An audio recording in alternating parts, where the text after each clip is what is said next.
have recently had some questions about how we compensate for altitude where our analyzers are going to be used. So on both our food packaging and our exhaust gas analyzers, we will factor in the altitude that the customer is going to be using the instrument at.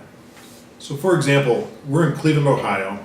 When we do gas testing here, if we get, let's say, 1% on a gas reading, we know if this analyzer is going to Denver, Colorado, that reading is going to be significantly lower because the altitude causes the molecules to disperse and not be so concentrated.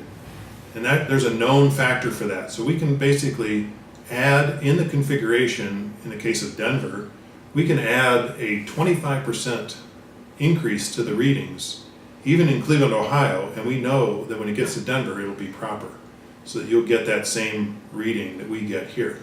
So it's very important that we take a look at what altitude these are going to be used at, specifically when we're in much higher altitude. It's a concern for us. So that's what we do. We take your zip code where it's going to ship, and we will calculate the altitude to come up with a proper reading to compensate for the difference between where we're testing and where you're testing. Thank you.